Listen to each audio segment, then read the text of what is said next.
रात के 12 बज गए थे। वही यश ईशान से दूर हो कोने में सोया हुआ था, यूं कहो कि सोने की एक्टिंग कर रहा था।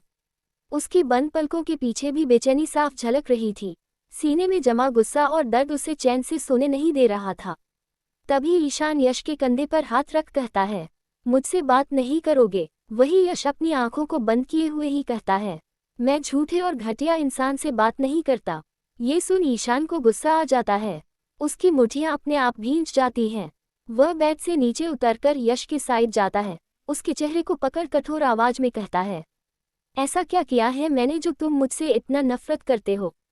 इस वक्त यश का ईशान से बात करने का बिल्कुल भी मन नहीं कर रहा था। उसके दिल में पिता की चिंता, अपने भविष्य का डर और ईशान पर टूटा भरोसा सब एक साथ उमड़ रहा था। वह ईशान को खुद से दूर करते हुए कहता है, मैं अभी तुमसे लड़ना नहीं चाहता, कल मुझे पूरे दिन प्रैक्टिस करना है मैच के लिए। इतना कहते हुए वह दोबारा अपनी आंखों को बंद कर लेता है, लेकिन उसकी पलकों के कोने भीग चुके थे। यश की बात सुन ईशान गुस्से में वहां से जाने को था, तभी यश थोड़ा उठकर भारी आवाज में कहता है, मेरे डैड को जेल से बाहर ले आओ, फिर तुम जैसा कहोगे मैं वैसा ही करूंगा, और थैंक यू मुझे टीम में वापस लाने के लिए। इतना कहते हुए वह अपने साइड का लाइट ऑफ कर अपने चेहरे पर तकिए को रख सो जाता है।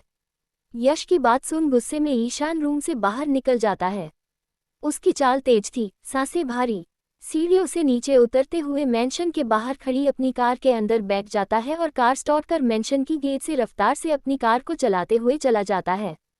दूसरी तरफ तरुण और ऋतिक दोनों बैग पर लेटे हुए थे, पर दोनों में से किसी को भी नींद नहीं आ रहा था। कमरे में हल्की अंधेरी थी, बस टेबल लैंप की रोशनी दोनों के चेहरों पर पड़ रही थी। उनके बीच सिचुएशन भी ऐसा था कि एक दूसरे से ठीक से बात तक नहीं कर पा रहे थे। तभी तरुण के फोन में नोटिफिकेशन की आवाज लगातार आना शुरू हो जाता है। वो आवाज इस खामोशी में बहुत तेज लग रही थी। तरुण टेबल पर रखे फोन को उठा चेक करने लगता है कि आखिर इतने रात को कौन उसे इतना याद कर रहा है। तभी उसे उसकी फ्रेंड तारा के ढेर सारे मैसेजेस दिखते हैं। तारा का मैसेज, वो भी इतने रात को, पर क्यों? खुद में ही ये सवाल कर तरुण बेड से उठ नीचे उतर जाता है और खिड़की के पास लगे सोफे पर बैठ उसके मैसेज का रिप्लाई करने लगता है। वही तारा कहती है, आज तुम अकेले अकेले बाहर आए, मुझे बताए क्यों नहीं? तारा का मैसेज देख तरुण सोच में पड़ जाता है कि आखिर तारा को कैसे पता। उसके चेहरे पर हल्की घबराहट आ जाती है। वह झट से रिप्लाई करता है, तुम्हें कैसे पता चला? तुम तो आए भी नहीं थे। वही तारा कहती है, मैजिक से तरुण बाबू। उसका मैसेज देख तरुण खुद में ही मुस्कुराते हुए कहता है, मैजिक से? तो तारा का फिर से मैसेज आता है, वो नैन्सी, आज जिनसे तुम लोग मिले थे, वो मेरी कजिन है। ये सुन तरुण ओके कह देता है, लेकिन उसके मन में हल्की बेचैनी बैठ जाती है। वही तारा फिर से कहती है, कॉल करूं, फिर आराम से बात करेंगे। तो तरुण मुस्कुराते हुए रिप्लाई करता है, नहीं अभी नहीं, ऋतिक मेरे रूम में है। तुम्हारा कॉल आता देखेगा तो अभी ही मुझे छोड़कर चला जाएगा, जो मैं नहीं चाहता। इतना मुश्किल से तो आया है करीब। ये पढ़ते ही तारा के दिल में हल्की चुभन होती है, पर वो जाहिर नहीं करती।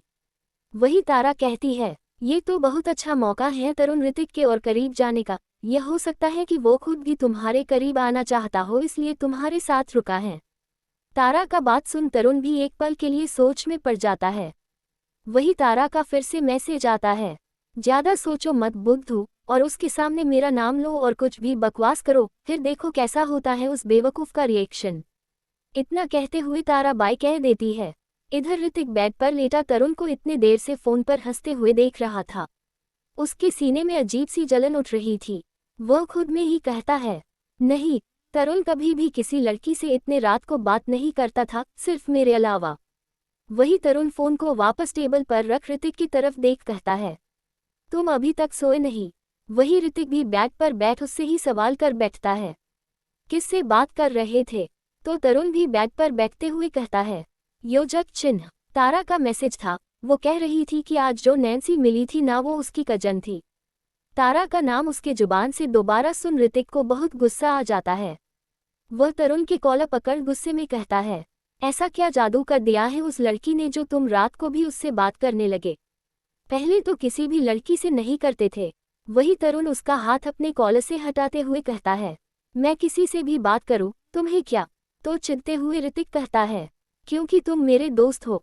तो तरुण भी गुस्से में कहता है, हाँ तुम्हारा दोस्त हूँ, पर इसका ये मतलब नहीं है कि मैं किसी और से बात नहीं कर सकता या किसी के क्लोज नहीं जा सकता। तरुण की बात सुन हंसते हुए ऋतिक कहता है, ओह, तो तुम्हें उसके क्लोज जाना है? कितने क्लोज जाना है? इतना कहते हुए ऋतिक तरुण का कंधा पकड़ उसे अपने होठों के करीब कर कहता है, इतने करीब जाना तुम्हें तारा के?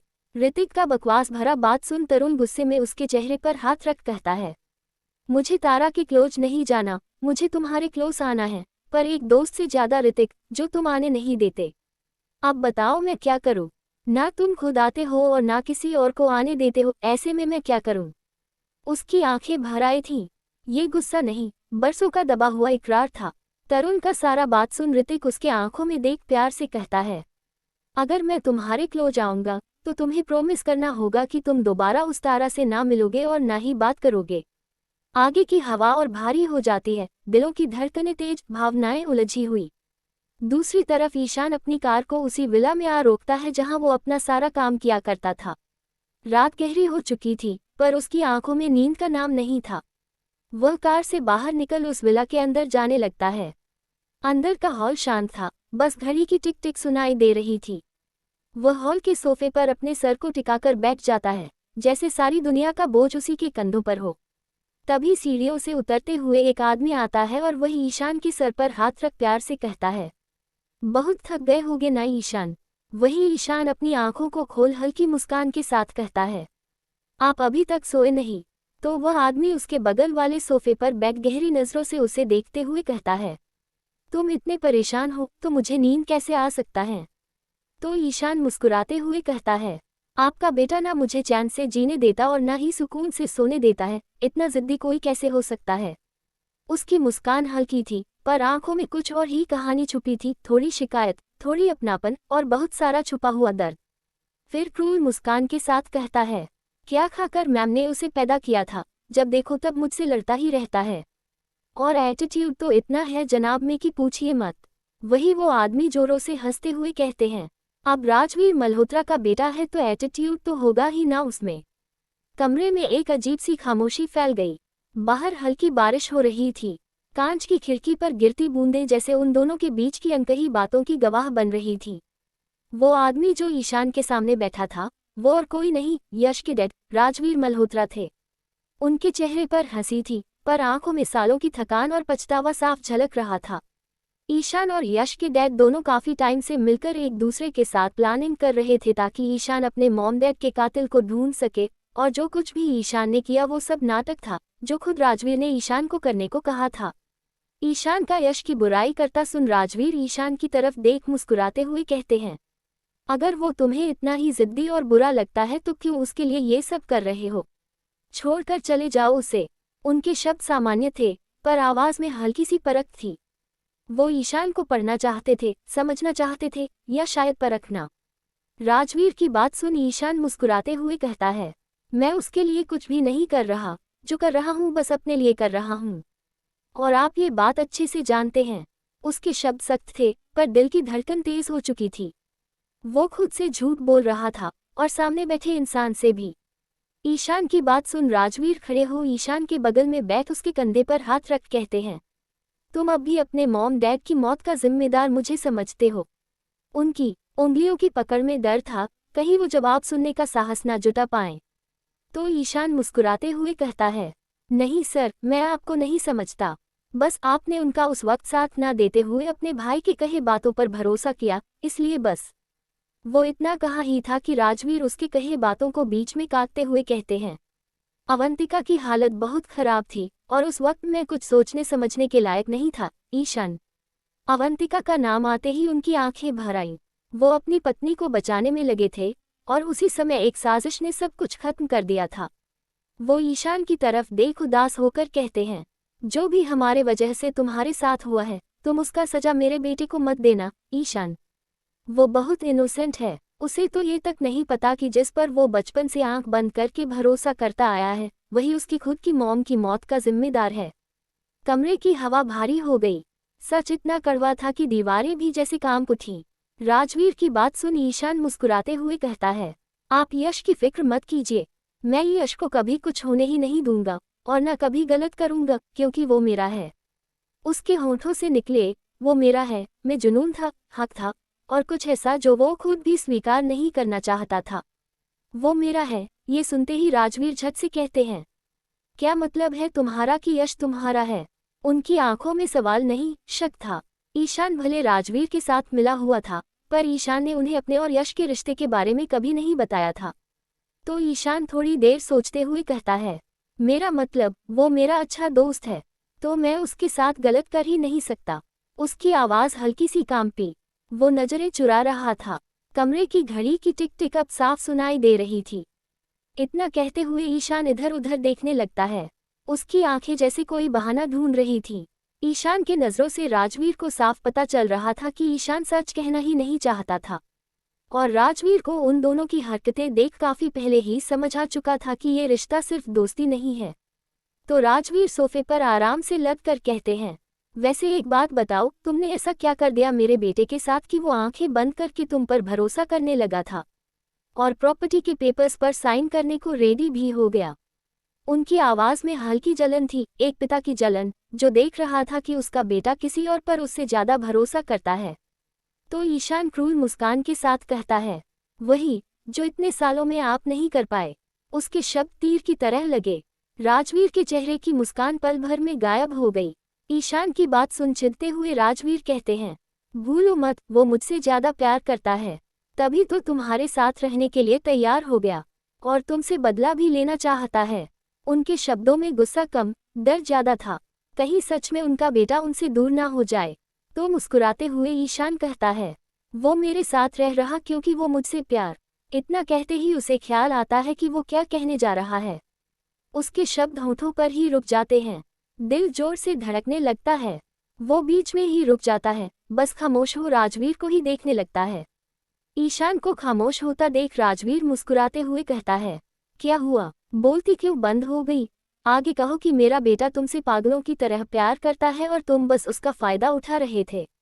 उनकी मुस्कान में हल्की सी चुभन थी, जैसे वो हर शब्द से ईशान को परख रहे हों। कमरे में एक अजीब सी खामोशी फैल गई थी। दीवार पर टंगी घड़ी की टिक टिक तक साफ सुनाई दे रही थी। तो गुस्से में ईशान कहता है, मैंने उसका फायदा कभी नहीं उठाया और न आगे कभी उठाऊंगा। उसकी आंखों में गुस्सा था, लेकिन उस गुस्से के पीछे एक डर भी छुपा था, कहीं राजवीर उसकी सच्चाई पर न ले। तो राजवीर ईशान की तरफ देख कहता है, क्यों? और वैसे भी कुछ दिनों में ये सारा नाटक खत्म हो जाएगा, फिर तुम अपने रास्ते चले जाओगे उसे छोड़कर। उनकी आवाज धीमी थी, मगर शब्द तलवार की तरह चुभ रहे थे। तो ईशान कुछ देर तक गहरी सोच में डूब जाता है। उसकी आंखें कहीं खुसी जाती हैं, जैसे कोई पुरानी याद उसके दिल के दरवाजे पर दस्तक दे रही हो। उसे खोया देख राजवीर मुस्कुराते हुए ईशान की तरफ देख कहता है, यश तुमसे प्यार करने लगा है, ये बात मैं बहुत पहले ही समझ चुका था। पर तुम उससे करते हो या नहीं, बस कंफ्यूज हूँ, क्योंकि तुम सिर्फ यश के करीब अपने मतलब के लिए आए थे, वो भी मेरे कहने पर।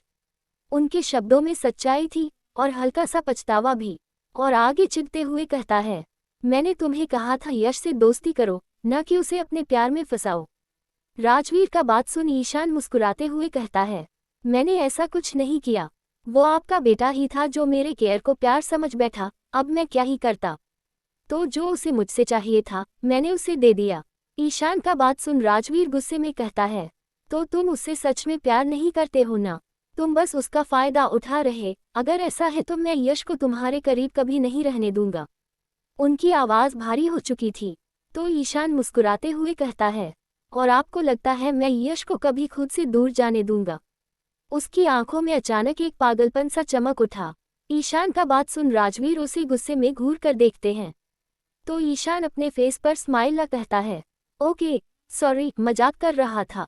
लेकिन ये मजाक नहीं था, उसकी आंखें उसकी सच्चाई बयां कर रही थी।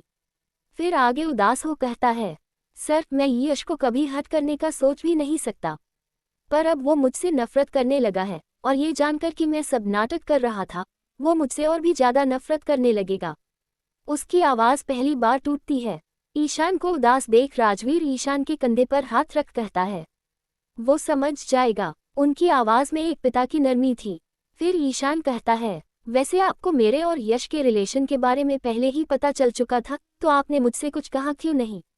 वही राजवीर मुस्कुराते हुए कहता है, क्योंकि तुम्हारे वजह से यश मेरे करीब आने लगा था और वो खुश रहने लगा, तो उसकी खुशी से बढ़कर मेरे लिए कुछ भी नहीं है। उनकी आंखों में अपने बेटे के लिए बेशुमार प्यार झलक रहा था। फिर उसके बर्थडे के दिन को याद कर कहता है, तुम उसे इग्नोर कर रहे थे, पर उसने बिना किसी की परवाह किए, ये सोचे बिना कि कोई क्या सोचेगा, उसने तुम्हारा हाथ पकड़कर अपने बगल में खड़ा किया और केक भी सबसे पहले तुम्हें ही खिलाया। वो पल जैसे अभी भी राजवीर की आंखों में जिंदा था। वही ईशान क्रूर मुस्कान के साथ कहता है, सच बताए आपको बहुत जलन हुआ था ना? वही राजवीर गुस्से में कहता है, गुस्सा आ रहा था तुम पर। उनके चेहरे पर हल्की लाज भी थी और गुस्सा भी। तो ईशान बस मुस्कुरा देता है, फिर आगे उदास हो कहता है, आपको मेरे और उसके रिलेशन से कोई प्रॉब्लम है क्या? उसकी आवाज में डर साफ था। वही राजवीर ईशान की तरफ देख कहता है, अगर प्रॉब्लम है भी तो क्या तुम मेरे बेटे को छोड़ दोगे? तो मुस्कुराते हुए ईशान अपने सर को नमे हिलाता है, उसकी आंखें नम हो चुकी थी।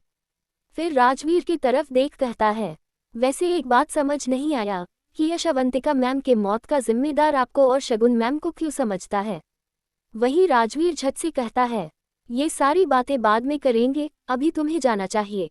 यश सोया नहीं होगा, अब तक तुम्हारा इंतजार कर रहा होगा। ये सुन ईशान राजवीर की तरफ देख मुस्कुराते हुए कहता है, सही कहा आपने, मेरा बेबी बॉय मुझे हक किए बिना सोता नहीं है। जाकर उसे अपनी बाहों में लेकर सुकून से सो जाऊंगा। उसके चेहरे पर शरारती मुस्कान थी। ईशान को चिढ़ता देख राजवीर उसे घूरते हुए कहता है, बहुत प्यार करते हो ना मेरे बेटे से, तुम्हारी आंखों में दिखता है। ये सुन ईशान के होठों पर मुलायम सी मुस्कान छा जाती है और वह प्यार से कहता है, हाँ बहुत ज्यादा प्यार करता हूँ। जब उसे पहली बार देखा था तब से और आज तक बस उसी से करता आया हूँ। उसकी आवाज में अब कोई झूठ नहीं था, सिर्फ सच्चाई। फिर खड़ा होते हुए कहता है, सर ये मत समझिएगा कि मैं यश के करीब आपके कहने पर गया था। मैं उसके करीब गया क्योंकि मैं खुद जाना चाहता था। इतना कहते हुए ईशान उस विला से निकल जाता है। उसके कदम भारी थे, लेकिन दिल में अजीब सा सुकून भी था।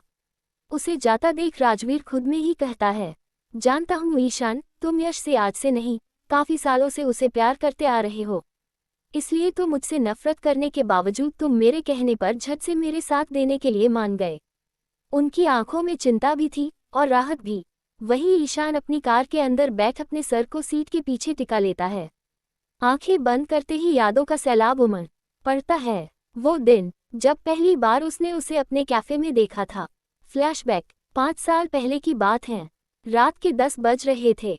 बाहर हल्की ठंडी हवा चल रही थी। सड़क की लाइट्स पीली रोशनी बिखेर रही थी और उसी रोशनी के बीच ईशान अपने कैफे में काम कर रहा था। कैफे लगभग खाली हो चुका था, बस कॉफी की खुशबू और यादों की हल्की सी गर्माहट हवा में बाकी थी। तभी अंजलि ईशान के सामने आ प्यार से उसके कंधे पर हाथ रख कहती है, कल तो तुम पूरे 3 साल के लिए बेंगलोर जा रहे हो, तुम्हें जल्दी घर चले जाना चाहिए ईशान। उसकी आवाज में चिंता भी थी और छुपी हुई उदासी भी। तो मुस्कुराते हुए ईशान कहता है, बस स्वीट हार्ट जा ही रहा हूँ, पहले आप जाओ, मैं 10 मिनट में चला जाऊंगा। तो अंजलि भी मुस्कुराते हुए ओके कह देती है और कैफे के दरवाजे को खोल बाहर चली जाती है। दरवाजा बंद होने की आवाज जैसे किसी खालीपन की दस्तक थी। अंजलि के जाते ही ईशान किचन चला जाता है बाकी का काम जल्दी से पूरा करने के लिए। वो हर कप हर प्लेट को ध्यान से साफ कर रहा था, जैसे इन 3 सालों की दूरी से पहले वो हर चीज को सहेज लेना चाहता हो। तभी उसके कैफे के अंदर दरवाजा को जोर से पटकते हुए एक 15 साल का लड़का अंदर आता है। दरवाजे की वो तेज आवाज सन्नाटे को चीर देती है। अंदर आ वह चेयर पर अपने सर को टीका आराम से बैठ जाता है और अपने पैरों को दूसरे चेयर के ऊपर रख देता और अपने चेहरे के ऊपर ईशान का जैकेट जो टेबल पर ही रखा था उसे उठा ढक लेटा है। उसका अंदाज लापरवाह था, जैसे दुनिया से उसे कोई फर्क ही नहीं पड़ता। दरवाजे का खुलने का आवाज सुन ईशान बाहर आता और उस लड़के को ऐसे बैठता देख उसके पास जा कड़क आवाज में कहता है, बाहर क्लोज का बोर्ड दिखाई नहीं दिया तुम्हें, कैफे बंद हो चुका है।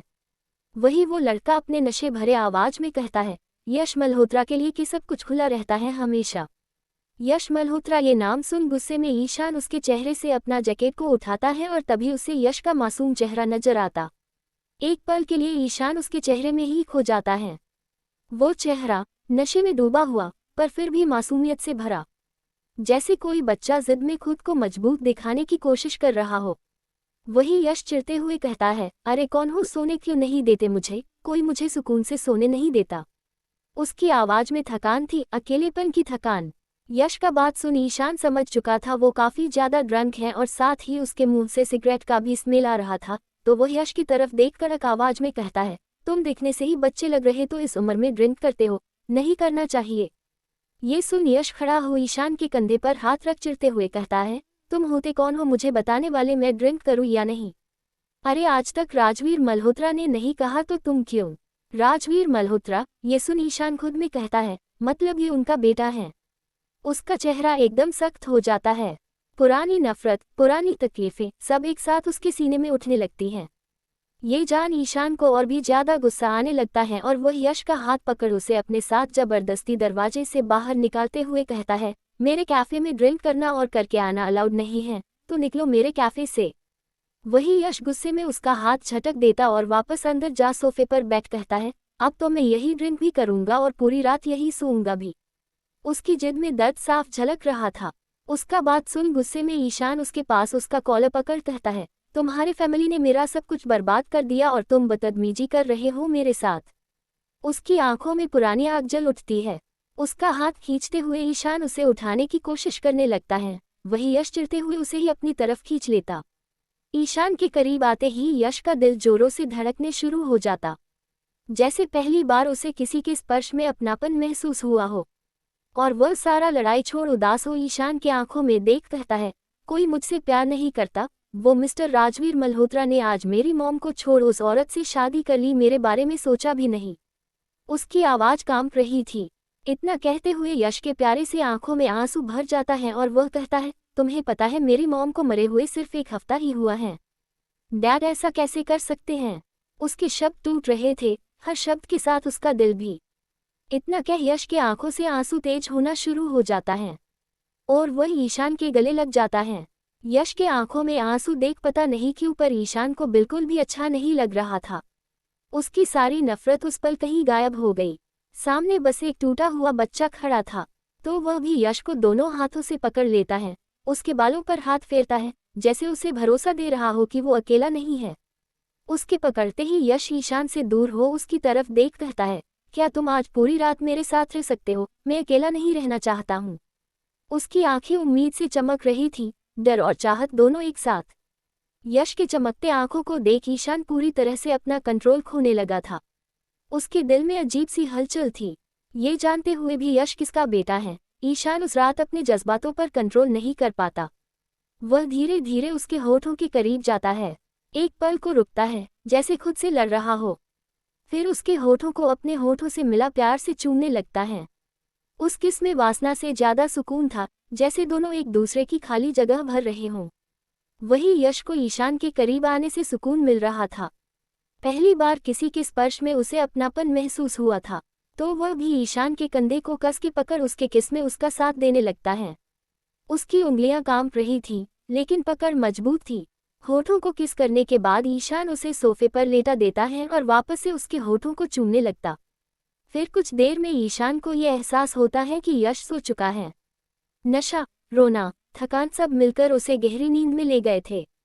तो ईशान उसके चेहरे पर हाथ रख कहता है, तुम इतने मासूम हो कि कोई तुमसे नफरत कर ही नहीं सकता। उसकी आवाज में अब गुस्सा नहीं, सिर्फ नरमी थी। इतना कहते हुए ईशान पूरी रात उसके सामने बैठ उसके प्यारे से चेहरे को देखता रहता है। कभी उसके बालों को ठीक करता, कभी उसकी सांसों की लय सुनता। बाहर रात और गहरी होती गई, लेकिन उस कैफे के अंदर 2 जिंदगियों का मोड़ तय हो चुका था। शायद उस रात ईशान ने पहली बार नफरत से ज्यादा किसी को महसूस किया था, और शायद यश ने पहली बार किसी की बाहों में सुकून पाया था। Flashback and. रात बीत चुका था और सुबह का 8 बज चुका था। पूरा मेंशन अजीब सी खामोशी में डूबा हुआ था। दीवारों पर लगी घड़ी की टिक टिक जैसे हर सेकंड यश के सब्र का मजाक उड़ा रही थी। वही यश ईशान के जाने के बाद सोया ही नहीं था और पूरी रात हॉल में ही बैठे ईशान के ही आने का इंतजार कर रहा था। उसकी आंखें लाल हो चुकी थीं, पर उनमें नींद नहीं, बस इंतजार था। कभी वो दरवाजे की तरफ देखता, कभी मोबाइल स्क्रीन पर समय, हर आती जाती गाड़ी की आवाज पर उसका दिल धड़क उठता, शायद वो आ गया। पर बहुत देर बीतने के बाद भी ईशान नहीं आता है, तो गुस्से में यश खुद में ही कहता है, कितना बेवकूफ़ हूँ मैं जो ईशान का अब भी वेट कर रहा, जबकि उसे मेरा कोई फिक्र ही नहीं है। अगर होता तो रात भर वो घर से बाहर होता ही नहीं। पता है उसे मैं गुस्सा हूँ फिर भी। उसकी आवाज में शिकायत कम, टूटन ज्यादा थी। आंखों के कोने गीले हो चुके थे, पर उसने तुरंत अपने आंसू पोंछ लिए। मैं क्यों रोऊं उसके लिए? खुद में ही ईशान को कोसते हुए वह अपने रूम चला जाता है। जाते जाते उसने एक बार फिर दरवाजे की तरफ देखा, जैसे उम्मीद अब भी बाकी थी। दूसरी तरफ ईशान, जो यश के बारे में ही याद करते करते कार में ही सो चुका था, वो भी अपने विला के बाहर ही। उसकी मुट्ठी अब भी स्टीयरिंग पर जकड़ी हुई थी, आंखों के नीचे हल्के साफ दिख रहे थे। पूरी रात वो कार से बाहर नहीं निकला, बस यश के साथ हुई बहस को याद करता रहा। तभी यश के डैड दरवाजा को खोल बाहर निकलते हैं और ईशान की कार अब तक खड़ा देख उसके पास जाते और ईशान को अब तक देख करके विंडो को जोरों से ठकठाकने लगते हैं। आवाज सुन ईशान का नींद टूट जाता और राजवीर को देख कार का दरवाजा को खोलता है और सिल्ली सा स्माइल के साथ गुड मॉर्निंग करता और फिर वापस कार के अंदर बैक मेंशन जाने के लिए निकल जाता है। उसकी वो हल्की सी मुस्कान असल में एक नकाब थी, अंदर से वो भी टूटा हुआ था। कुछ ही देर में ईशान मेंशन पहुंच जाता और वह अपने रूम जा यश को ढूंढने लगता, पर यश उसे कहीं दिखता है तो वह इरिटेट हो खुद में कहता है, शायद यश कॉलेज चला गया होगा। पर उसके दिल को ये जवाब संतुष्ट नहीं कर रहा था। उसे पता था यश जानबूझकर उससे दूर जा रहा है। खुद में ही ये कहते हुए वह यश को कॉल लगता है। वही यश उस वक्त क्लास में बैठा था, तभी उसका फ़ोन बजने लगता और गलती से यश अपने फ़ोन को साइलेंट करना भूल गया था और फ़ोन का उसका रिंगटोन पूरे क्लास में गूंजने लगता है। उस रिंगटोन की आवाज़ सुनकर उसका दिल एक पल को रुक सा गया। स्क्रीन पर नाम चमक रहा था, ईशान। तभी प्रोफेसर इरिटेट हो चिल्लाते हुए कहते हैं, किसका फ़ोन बज रहा? वही यश प्रोफेसर का आवाज़ को सुन अपना हाथ खड़ा कर मासूम आवाज़ में कहता है, सॉरी सर मैं। वो इतना कहा ही था कि प्रोफेसर यश को देख मुस्कुराते हुए कहते हैं, ओह यश, तुम्हारा फ़ोन था, सॉरी मुझे पता नहीं था, तुम बाहर जाकर कॉल अटेंड कर सकते हो। अचानक से प्रोफेसर को गुस्सा शांत होता देख पूरा क्लास हैरान था, क्योंकि ये प्रोफेसर बहुत खड़ूस था। इसे क्लास में एक भी आवाज़ सुनना पसंद नहीं था और जो भी क्लास के वक्त डिस्टर्ब करता वो खड़ूस प्रोफेसर उसे क्लास से बाहर निकाल देता है। यश की फैमिली का नाम और उसका रुतबा हर जगह चलता था, इसलिए प्रोफेसर का लहजा भी बदल गया था। वही यश अपने बाल को फेरते हुए अपने फेस पर बड़ा सा मुस्कान ला फ़ोन को उठा क्लास से बाहर निकल जाता है। फ़ोन पर ईशान का नाम देख चिढ़ते हुए कहता है, अब क्यों फ़ोन कर रहा ये खड़ूस, रात भर तो इसे मेरा याद आया नहीं। उसकी उंगलियां कुछ सेकंड के लिए स्क्रीन पर रुक गईं। दिल कह रहा था मत उठाओ, पर दिमाग जानता था कि ईशान को इग्नोर करना आसान नहीं। पर उसका फ़ोन ना उठाना मतलब मुसीबत को दावत देना था, इसलिए वह चिढ़ते हुए फ़ोन को अपने कान पर लगा कड़क आवाज़ में कहता है, बोलो अब क्यों याद कर रहे हो? यश के आवाज़ से साफ पता चल रहा था कि यश बहुत गुस्से में है, तो ईशान झट से कह देता है, कॉलेज से कहीं जाना मत, शाम को लेने आऊँगा। इतना कहते हुए ईशान कॉल काट देता है। उसकी आवाज़ में हुक्म था, पर उसके पीछे छुपी बेचैनी कोई नहीं सुन पाया। वही यश ईशान का ऑर्डर सुन चिढ़ते हुए कहता है, ये खुद को समझता क्या है, जब देखो तब ऑर्डर देता रहता हूँ, कहीं नहीं जाऊँगा उसके साथ मैं। पर उसके होंठों की सख्ती के पीछे दिल की धड़कन तेज हो चुकी थी। वो लेने आएगा। इतना कह यश भी वापस क्लास में चला जाता है। दोपहर का समय हो चुका था। दूसरी तरफ आसमान के दूसरे कोने में वही अमन भी लंदन पहुंच जाता है और एयरपोर्ट के बाहर निकल अपने पॉकेट से फ़ोन को निकाल ईशान के नंबर पर कॉल करता। हल्की ठंडी हवा उसके चेहरे को छू रही थी, पर उसके दिल में घबराहट थी। वही ईशान ऑफिस में ही बैठा था। अमन का फ़ोन आता देख वह झट से फ़ोन को उठा अपने कान पर लगाते हुए कड़क आवाज़ में कहता है, ठीक से पहुंच गए? तो अमन कहता है, हाँ अभी जस्ट बस एयरपोर्ट के बाहर ही निकला हूँ। तो ईशान कहता है, मेरे आदमी तुम्हें लेने के लिए आते ही होंगे और तुम्हें होटल जाकर छोड़ देंगे। ये सुन अमन झट से कहता है, उसका कोई ज़रूरत नहीं है, यहाँ से मैं मैनेज कर लूँगा। अमन का बात सुन ईशान कड़क आवाज़ में कहता है, जो कह रहा वो सुनो, वहाँ से साहिल के होटल तक पहुँचने में काफ़ी टाइम लग जाएगा, अगर जल्दी उसके पास पहुँचना है तो मेरा बात मानो। उसकी आवाज़ में सख्ती थी, पर असल में वो यश के लिए सब आसान करना चाहता था। तो अमन भी ज़्यादा सवाल न कर ओके कह देता है। तो ईशान फ़ोन काटने ही वाला था, तभी अमन कहता है, थैंक यू मेरा हेल्प करने के लिए। थैंक यू सुन ईशान गुस्से में कहता है, अगर कहना है तो यश को कह देना ये सब उसके लिए किया हूँ, पता नहीं क्यों उसे तुम्हारा हेल्प करना अच्छा लगता है। इतना कहते हुए ईशान फ़ोन काट देता है। फ़ोन कटते ही उसके चेहरे की सख्ती गायब हो जाती है और वो कुर्सी पर पीछे सिर टिकाकर आंखें बंद कर लेता है। क्यों हर बार उसके लिए मैं गलत बन जाता हूँ? उसके फ़ोन काटते ही अमन खुद में ही कहता है, क्योंकि यश और मैं एक दूसरे से जुड़े हैं ईशान, इसलिए, और शायद यही वजह है कि मैं चाह कर भी उससे नफरत नहीं कर पाता। खुद में ही इतना कहते हुए अमन बाहर ही खड़े होकर के आने का इंतजार करने लगता है। उसके दिल की धड़कनें हल्की हल्की तेज हो रही थीं। पहली बार वह इतने दूर, इतने बड़े फैसले के साथ आया था। हवा ठंडी थी, लेकिन उसके अंदर अजीब सी घबराहट और उत्साह एक साथ चल रहा था। तभी ईशान का भेजा हुआ आदमी भी एक ब्लैक कलर का बड़ा सा कार लेकर आ जाता और अमन के सामने खड़ा कर कार से बाहर उतर जाता है और अमन के सामने सर झुका ग्रीट करते हुए हेलो कहता है। ये देख अमन भी मुस्कुराते हुए हेलो कह देता है। वो मुस्कान हल्की थी, पर उसमें शालीनता भी थी और थोड़ी झिझक भी। उसे एहसास था कि अब वह एक अलग दुनिया में कदम रखने जा रहा है। वही वो ड्राइवर अमन का सारा सामान ले कार के डिक्की में रख देता और अमन के लिए कार के पीछे का दरवाजा को खोल देता है तो अमन मुस्कुराते हुए कहता है, thank you, I am not a guest, I will sit next to you. ये सुन वो ड्राइवर भी ओके सर कह देता है। अमन को पीछे बैठना अजीब लगा। उसे मेहमानों जैसा व्यवहार पसंद नहीं था। वह खुद को सामान्य रखना चाहता था, चाहे सामने कितनी भी रॉयल लाइफ क्यों न हो। वही अमन आगे जा दरवाजा को खोल अंदर बैठ जाता है और उसके बैठते ही ड्राइवर भी कार के अंदर बैठ कार स्टार्ट कर देता है। कार की खिड़की से बाहर देखते हुए अमन लंदन की सड़कों को निहारने लगता है। चौड़ी सड़कें, साफ फुटपाथ, चमकती लाइटें, सब कुछ किसी फिल्म जैसा लग रहा था। उसका मन बार बार साहिल की तरफ जा रहा था और कुछ घंटों के सुहाने से सफ़र को एंजॉय करते हुए अमन लंदन का सबसे famous hotel the Ritz London में पहुंच जाता जहां साहिल रुका हुआ था।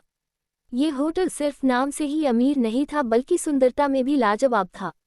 बाहर की भव्य बिल्डिंग, सुनहरी रोशनी, दरवाजे पर खड़े यूनिफॉर्म पहने स्टाफ, सब कुछ शाही था। तो अमन कार से उतर बाहर का नज़ारा देखता और होटल को देख हैरान रह जाता। आज तक उसने इतना बड़ा होटल अपनी जिंदगी में नहीं देखा था।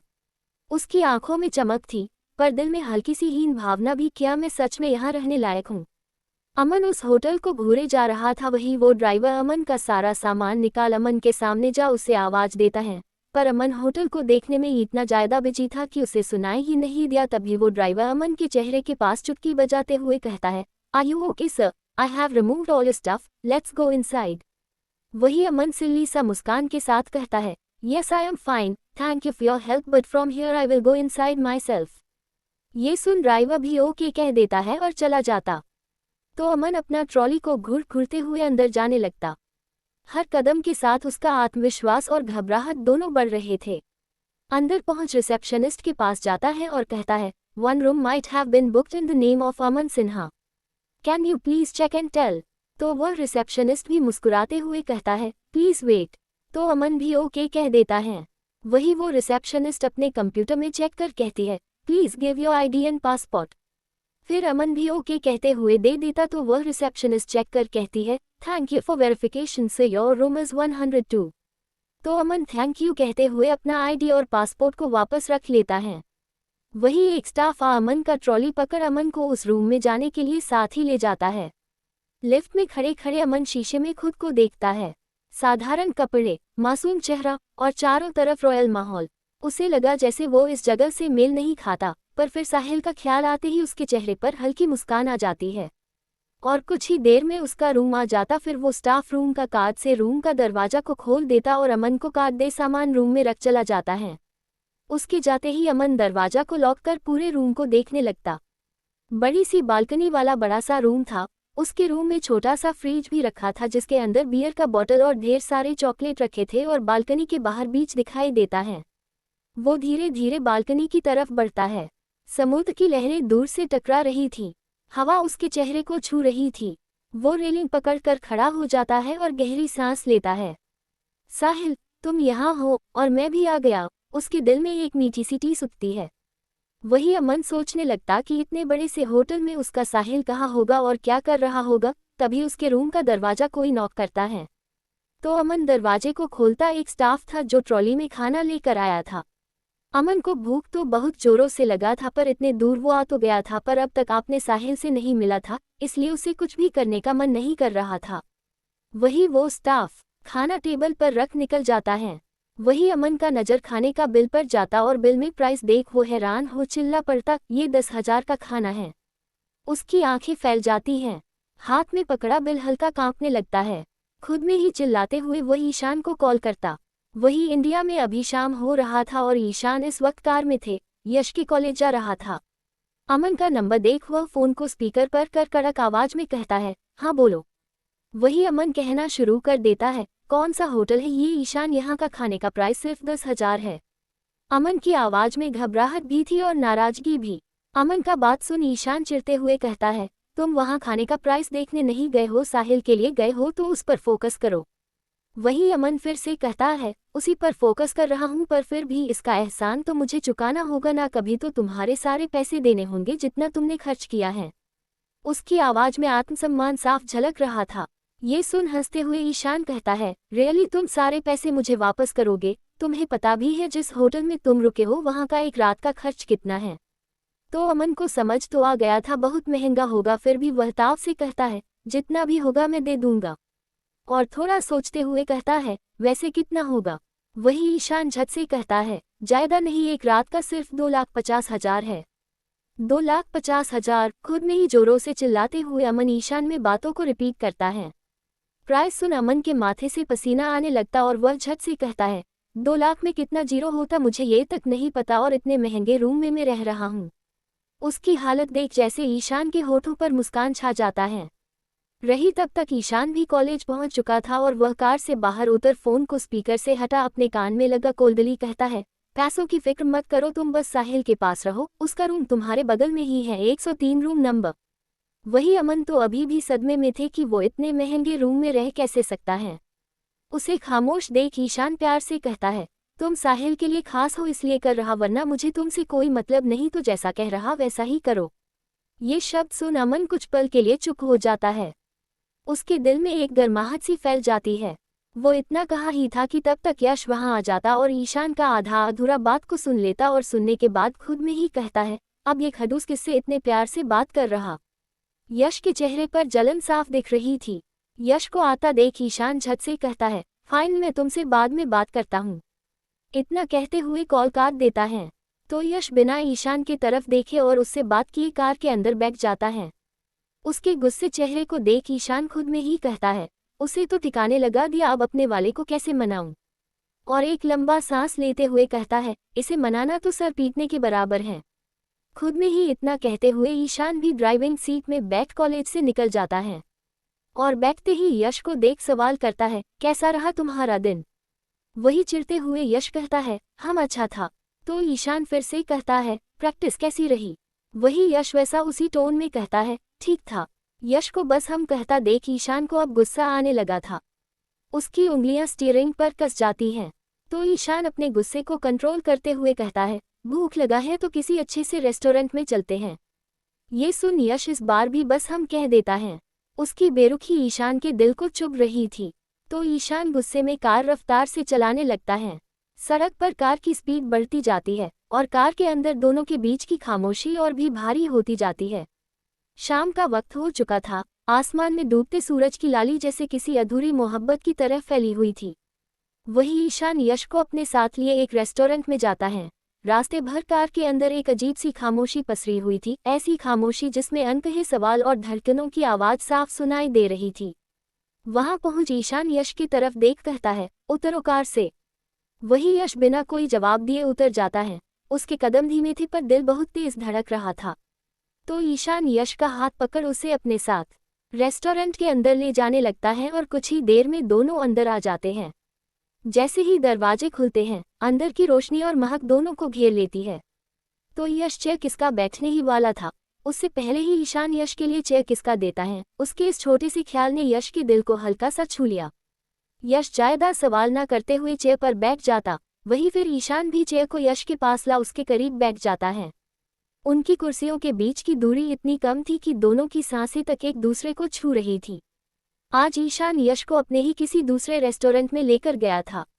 तो अंदर बैठ यश चारों तरफ देख कहता है, ये किसका रेस्टोरेंट है? तो ईशान मुस्कुराते हुए कहता है, मेरा ही है, तुम खाना ऑर्डर कर लो। ईशान के आते ही वहां स्टाफ ऑर्डर लेने के लिए पहुंच जाते हैं। उनकी आंखों में अपने मालिक के लिए सम्मान साफ दिख रहा था। तो यश को जो भी खाना था वो ऑर्डर करना शुरू कर देता। उसकी आवाज़ सामान्य थी पर मन कहीं और भटका हुआ। स्टाफ ऑर्डर ले चले जाते हैं। वही ईशान खड़ा हो यश की तरफ देख कहता है, मैं वॉशरूम से आता हूँ, कहीं जाना मत। ईशान का बात सुन यश ईशान की तरफ देख अपना मासूम चेहरा बना कहता है, बच्चा नहीं हूं मैं जो कहीं चला जाऊंगा। तो ईशान यश की तरफ झुक उसके दोनों कंधे पर अपना हाथ रख सेडेक्टिव आवाज में कहता है, और मैं तुम्हें कहीं जाने भी नहीं दूंगा खुद से दूर।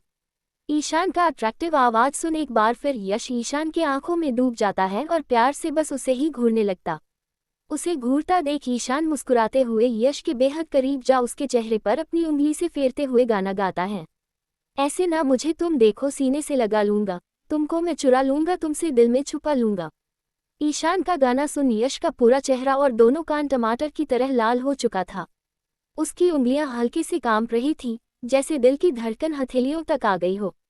वही ईशान मुस्कुराते हुए यश से दूर होता और कहता है, एक गाने में ही तुम्हारा ये हाल है, अगर सच में कुछ करूंगा तो क्या करोगे बेबी बॉय। इतना कहते हुए ईशान चला जाता है और गलती से अपना फोन टेबल पर ही छोड़कर चला जाता है।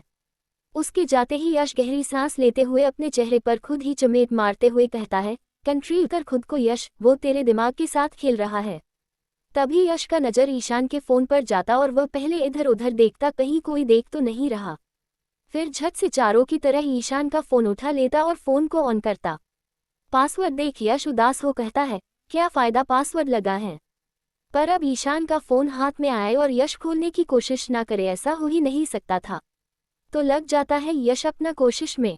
सबसे पहले ईशान का बर्थ डेट डाल ट्राई करता पर पासवर्ड अनलॉक नहीं हुआ। तो फिर यश ने मेहिका का बर्थडे डाल का कोशिश किया पर तब भी नहीं खुला। जितना भी उसे ईशान से रिलेटेड पता था उसने हर नंबर डालकर कोशिश कर चुका था पर तब भी फोन नहीं खुला। तो इरिटेट हो यश फोन को वापस रखने को था तभी अपना हाथ बीच में ही रोक लेता और थोड़ा देर सोचते हुए कहता है, अपना बर्थ डेट डालकर देखूं शायद खुल जाए इस खड़ूस का फोन। इतना कहते हुए वापस कहता है, मेरा बर्थ डेट क्यों डालेगा, कौन सा वो सच में मुझसे प्यार करता है। ये कह तो दिया था पर उसका दिल नहीं मान रहा था। उसके अंदर कहीं एक छोटी सी उम्मीद जिंदा थी। तो वह ईशान फोन वापस ले अपना बर्थ डेट टाइप कर डाल हो देता और तुरंत ही फोन अनलॉक हो जाता है। ये देख उसके चेहरे पर मुस्कान छा जाता है, आंखों में चमक आ जाती है, जैसे किसी ने उसके दिल को यकीन दिला दिया हो कि वो मायने रखता है। फिर बिना देरी लिए वो कॉल लिस्ट चेक करने लगता कि आखिरी बार ईशान किससे इतना हंसकर बात कर रहा था। और उसे अमन का नाम दिखता आखिरी में। उसका नाम देख चिढ़ते हुए यश कहता है, ये अमन से क्यों इतना हंसकर क्यों बात कर रहा था। इतना कहते हुए वह जल्दी जल्दी स्क्रॉल करने लगता और देखने लगता कि पूरे दिन ईशान किस किस से बात करता था। तभी उसे RM नाम से सेव किया हुआ नंबर दिखता जिसे पूरे दिन ईशान काफ़ी बात किया करता था। ये देख यश सोचने लगता कि ये RM आखिर है कौन जिससे ईशान इतना ज़्यादा बात करता है। तो यश नाम खोल नंबर देखता और देखकर हैरान हो जाता है। फिर धीरे से खुद में कहता है, डैक का नंबर। वो इतना कहा ही था कि तभी उसे ईशान आता हुआ दिखाई देता है। तो यश जल्दी से उसका फ़ोन को वापस उसी जगह पर रख देता और आराम से बैठ जाता है, जैसे कुछ हुआ ही ना हो। वही ईशान उसके पास आ उसके बगल में बैठ कहता है, सॉरी थोड़ा लेट हो गया। वही यश वो तो बस यही सोच रहा था कि डैड का नंबर ईशान के फ़ोन में सेव कैसे है और ईशान रोज उनसे बात भी करता है पर कैसे वो तो जेल में है। इतना सोचते हुए वह अपने मन में ही कहता है, आखिर डैड के नंबर से कौन बात करता है, वो भी ईशान से। यश को कुछ भी समझ नहीं आ रहा था। उसके अंदर शक, डर और उलझन का तूफान चल रहा था। तभी स्टाफ खाना लिए आ जाती और टेबल पर रखने ही वाले थे कि यश ईशान की तरफ देख उदास हो कहता है, मेरे सर में दर्द हो रहा, मुझे नहीं खाना है, तुम घर लाकर जा सकते हो। यश का सर दर्द हो रहा ये सुन ईशान यश के सर पर हाथ रख परेशान हो कहता है, तुम्हारा तबीयत ठीक नहीं है क्या, मैं हॉस्पिटल लेकर चलूं। ईशान के चेहरे पर परेशानी देख यश ईशान का हाथ अपने सर से हटा कहता है, मैं ठीक हूँ, बस मुझे घर जाकर आराम से सोना है। तो ईशान भी आगे कुछ नहीं कहता है और खड़ा हो यश का हाथ पकड़ अपने साथ बाहर ले जाता है। उसकी पकड़ मजबूत थी, जैसे वो उसे टूटने नहीं देना चाहता। फिर कार के अंदर बैठा खुद ड्राइविंग सीट पर बैठ निकल जाता है। पूरे रास्ते दोनों के बीच खामोशी थी पर इस बार ये खामोशी भारी थी। और कुछ ही देर में मल्होत्रा मेंशन आ चुका था। तो यश बिना ईशान की तरफ देख कार से बाहर उतर अंदर जाने लगता। यश को अचानक से बदलता देख ईशान खुद भी कंफ्यूज हो चुका था और खुद में ही कहता है, आखिर इस लड़के को हुआ क्या है। इतना कहते हुए वह भी यश के पीछे पीछे चला जाता है। वही यश बिना कपड़ा चेंज किया ही बेड पर लेट जाता है। उसकी आंखें छत पर टिकी थी पर दिमाग में वही सवाल घूम रहा था, डैड। उसे ऐसे देख ईशान उसके पास जा प्यार से कहता है, थक गए हो तो सो जाना, पर एटलीस्ट कपड़े तो चेंज कर लो। वही यश चिढ़ते हुए कहता है, फिक्र करने का एक्टिंग करो, जबकि सच में भी जानता हूँ तुम सिर्फ अपना बदला लेने के लिए मेरा इस्तेमाल कर रहे हो। उसकी आंखें नम थी, पर वो रोना नहीं चाहता था। यश का बात सुन ईशान यश का हाथ पकड़ उसे जबरदस्ती उठाते हुए कहता है, तुम्हें जो समझना है समझ सकते हो, पर फिलहाल तुम ऐसे मेरे बेन पर नहीं सो सकते, तो उठो और चेंज करो। उसकी आवाज़ सख्त थी, पर आंखों में चोट साफ दिख रही थी। वो इतना कहा ही था कि तभी दरवाजे पर कोई नॉक करता। तो ईशान कड़क आवाज में कहता है, आ जाए। वही एक सर्वेंट हाथों में ट्रे लिए आती है जिसमें हल्दी का दूध था। Thank you.